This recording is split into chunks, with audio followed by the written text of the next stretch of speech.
ইয়ে হয়েছে, এটা কি অ্যাকচুয়ালি মূলত? না, অ্যাকচুয়ালি গাড়িগুলি তো নির্দিষ্ট জায়গাতে পার্ক করার কথা, হ্যাঁ, পার্কিং বাস স্ট্যান্ডিং।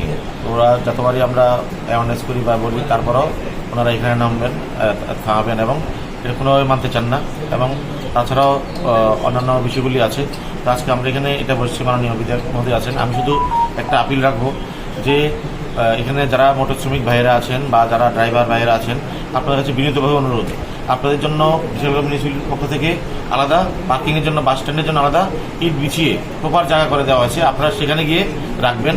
দুদিকে, দক্ষিণ দিকে গামী গাড়িগুলিও এবং আগরতলা গাড়িগুলিও, সেগুলি নির্দিষ্ট জায়গায় পার্ক করবেন। আনঅথরাইজ বা যত্র পার্ক করবেন না, থামাবেন না, সেটা আমার অনুরোধ থাকবে।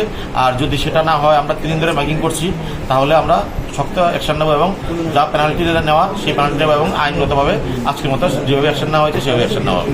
স্যার, আজকে যে চালকীয় করেছে তাকে কি অ্যারেস্ট করা হয়েছে? পুলিশের কাছে দেওয়া হয়েছে পরবর্তী সময়, মানে উনি চলার পথে, উনিও শ্রমিক মানুষ, উনি পরবর্তী সময় একটা আন্ডারটেকার দিয়েছেন, আর কোনোদিন এই সময় অবস্থা হবে না।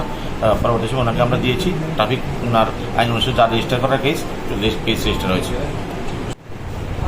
অ্যাকচুয়ালি বিশালগড়ের বিভিন্ন বিষয় নিয়ে, সার্বিক বিষয় নিয়ে আজকে মহকুমা প্রশাসন থেকে শুরু করে পৌরসভার চেয়ারম্যান, আমাদের মহকুমা পুলিশ আধিকারিক, ব্যবসায়ী সমিতি, প্রত্যেককে নিয়ে আজকে একটা বৈঠক করা হয়েছে। বৈঠকটার মূল উদ্দেশ্য হলো, আপনারা কিছুদিন আগে লক্ষ্য করেছেন, আপনাদের মাধ্যমে আমরা পেয়েছি বিশালগড়ের মূল সড়কে একটা অ্যাম্বুলেন্স যেতে পারে, একটা সমস্যা হয়েছিল।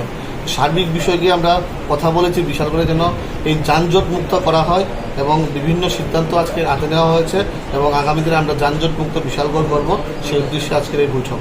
এবং এটার বাইরেও আমরা যেহেতু আজকে পুলিশ প্রশাসন এখানে ছিল, বিশালগড়ে যেন চুরি, ছিনতাই এবং ড্রাগ, এটার বিরুদ্ধে যেন আমরা শক্ত হাতে আমরা দমন করতে পারি এবং এটার বিরুদ্ধে পুলিশ প্রশাসনও আমাদেরকে আশ্বস্ত করেছে, শক্ত হাতে দমন করা হবে, জিরো টলারেন্সে আমরা বিশালগড় এখানে আমরা কাজ করব।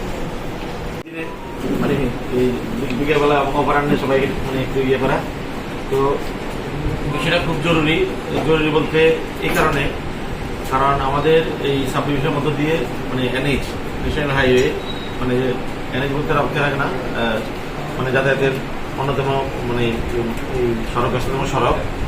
তো এখানে কিছু কিছু ইস্যু আমরা দেখেছি বিগত দিনে আমরা পাবলিক সাফার করে। যেমন আমাদের এই বিশালগড় টাউন এরিয়া, এই টাউন এরিয়াতে জাস্ট বিবেকানন্দ স্ট্যাচুর সামনে এই টার্নিংটাতে এবং গোলাঘাটি চৌমনির সামনে থাকে ব্রিজ, বিবেকানন্দ স্ট্যাচুর এখানে বক্সনগর রোড, পাশাপাশি আমাদের আগরতলাগামী